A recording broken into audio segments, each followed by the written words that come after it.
But the system we have now has actually broken down, only we haven't quite recognized it. And so you need to create a new one. And this is the time to do it. In the United States, how worried are you about the budget deficit and maybe about the possibility of inflation? Well, certainly a decline in the value of the dollar is necessary in order to compensate for the fact that the U.S. economy will remain rather weak, will be a drag on the global economy. China will emerge as the motor replacing the U.S. consumer. And of course, it's a smaller motor because the Chinese economy is much smaller. So the world economy will have less of a motor. So it will move forward slower than it has in the last 25 years. But China will be the engine driving it forward, and the U.S.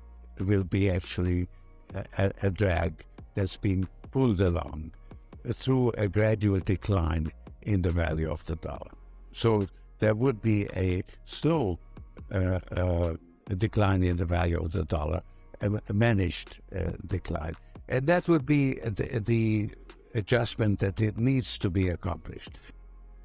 Is this the end of the dollar era and the start of the Chinese currency? Well, that is something that we're yet to find out. But the truth of the matter is that the dollar is on a steep decline, and Americans are getting cut off from the only salvation that could hedge them against it, crypto. Companies such as Ripple are under attack for absurd allegations, which quite frankly do not make sense even to a novice crypto trader. But before we get into all that, let's roll that intro. As always, welcome to Moneyside, your favorite crypto channel.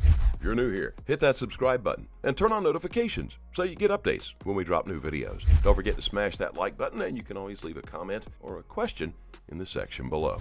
Our chairman here on the BIS board. So, Christine, if I may turn to you first, and ask you to speak about the digital euro.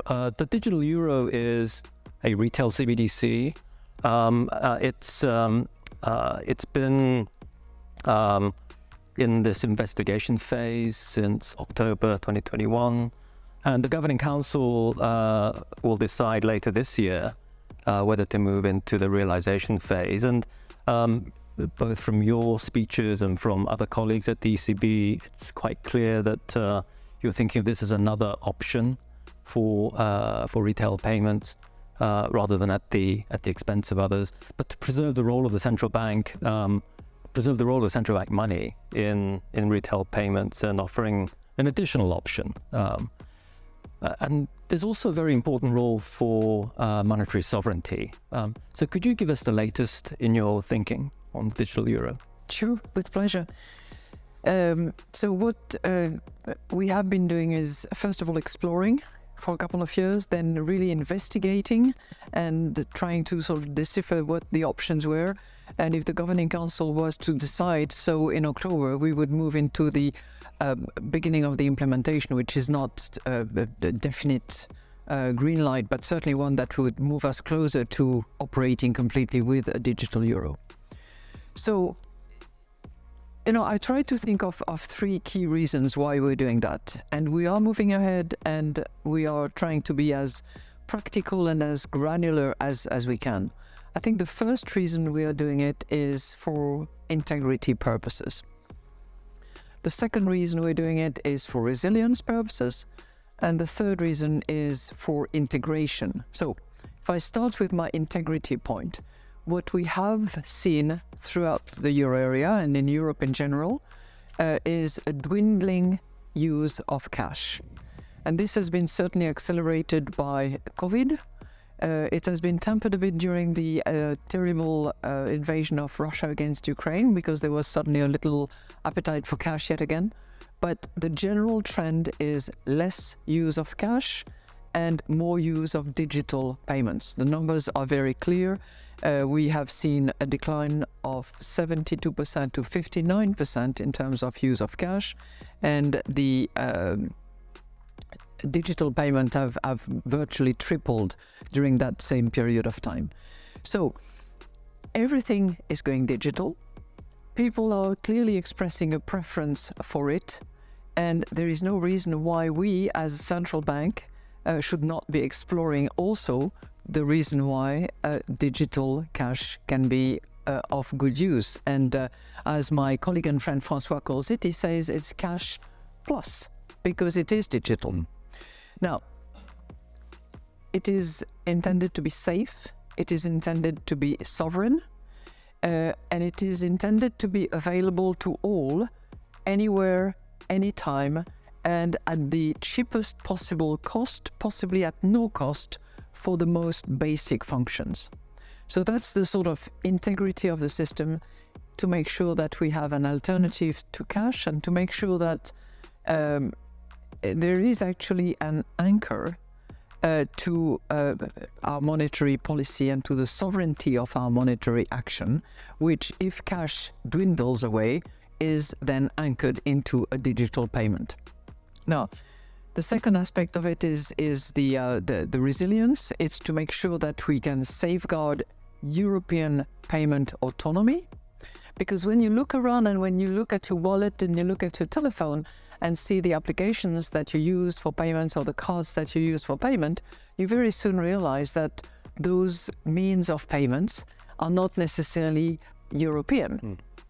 So we just have to be careful, as we have experienced recently with other instruments that are of critical use, such as energy. It's very unhealthy to rely on one single source of energy. It's very unhealthy to rely on one single source of payment. I don't need to go into the details of those who operate in that respect, but it's clearly our intention to make sure that we have resilience in that respect as well. Some people will call it sovereign autonomy. I prefer to call it resilience, because that's really what it is. And the final one is that of integration, because in Europe at the moment, there are countries that have their digital method of payment, if you will, but those are, strictly speaking, national instrument, and they can be used in Spain or they can be used in the Netherlands, for instance, because those are two countries that have it, but they're not pan-European and they're not universal. So our point is universal, available to all. So it's also an inclusive instrument, because you don't necessarily have to have a bank account to use the digital euro, and it should be available anywhere, anytime. Voila. It's Quick question. Do you also get the sense that Lagarde in this video is actually describing XRP? I mean, it's the only cryptocurrency that's interoperable, cost-effective, and at the same time secure. It also works hand in hand with CBDCs. And if it wasn't for the current ongoing court case, I have a strong feeling that Lagarde could have simply said the central bank will be working with Ripple. Yep, I said it. To protect their reputation, most high-up individuals, such as Lagarde, will hide their true intention in plain sight. So what you have to do is listen closely. We all know that the dollar is on a steady decline. That's all thanks to a number of reasons. The primary one is the Russia-Ukraine war, coupled with the U.S. inflation and the Asian market's successes in the recent past, and that is a clear indicator that we are about to witness the beginning of a new reserve currency. On the other hand, the crypto world has been thriving through the worst of the worst. Even with the attacks from all corners of the earth, crypto still stands tall. What's even more interesting, XRP is still holding on for dear life up until recently, when we all saw signs for a bullish trend. And instead of the U.S. aligning itself with crypto to forge a new future where both worlds coexist, the government is trying to exterminate this market for good. Take a look at what's happening with Ripple. They clearly don't have a case against this company, but the SEC is persistent that they are willing to drag their own name through the mud just to take down Ripple. And that's not even the half of it. What one particular builder in the ecosystem, the Ripple founder, had to say a little bit earlier, if you could just take a listen. The SEC is kind of playing offense and attacking the whole industry. This is not a healthy way to regulate an industry. Your regulation through enforcement, as opposed to what we're seeing in other countries where they're doing the work, right? They're codifying, they're creating a framework, that allows an industry to grow while protecting consumers. And I think that's really what the U.S. is lagging.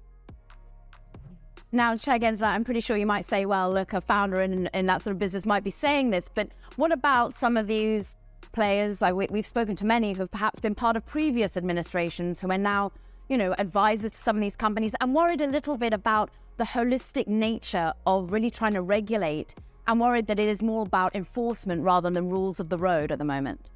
Caroline, there's nothing incompatible crypto and our securities laws. Our securities laws were brought about to protect the investing public against fraud and schemes and manipulation. And it was through this idea of full, fair, and truthful disclosure, registering with the SEC when you're raising money from the public and the public's anticipating a profit. It's pretty straightforward, actually common sense approach to helping the public in investing.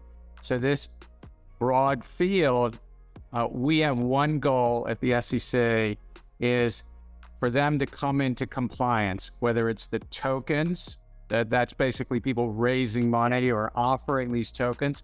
And it's also what I'll call the storefronts, but they can call themselves crypto exchanges or lending or staking as a service or other intermediaries to come into compliance and ensure that they don't mislead the public, but also that they don't commingle the funds, they don't take the public's funds and do things we just don't allow in our financial markets. We don't allow the New York Stock Exchange to also play with the customer's funds and make markets, run a hedge fund, run a dealer, be in the clearing business. We separate out those conflicts.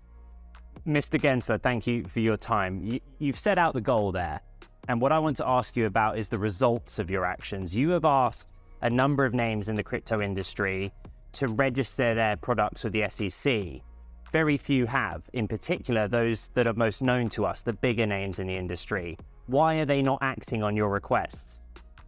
Well, the law is the law, and they need to come in and properly follow the laws, and we will work with them to do that. It just so seems that the U.S. appears to be hell-bent on taking down the crypto world at all costs. Right now, Bitrue is not available to U.S. citizens. That means Americans are soon going to be locked out of the crypto world, or at least parts of it. Therefore, there will be no place to hide. When the dollar goes down, the U.S. and our citizens are doomed, thanks to the government. The only answer would have been to work with Ripple, which, at this pace, I don't think the U.S. government will do. You can always let me know your thoughts in the section below. As always, do your own research and always trade safely. Please keep in mind, we're not a licensed financial advisor. All videos on this channel are intended for entertainment purposes only. Let us know what you think in the comment section below, and let's have a conversation. Thank you as always for watching. Don't forget to like this video. Please click on that subscribe button below and turn on notifications so you get informed when we drop new video. We'll look forward to seeing you on the next Money Side.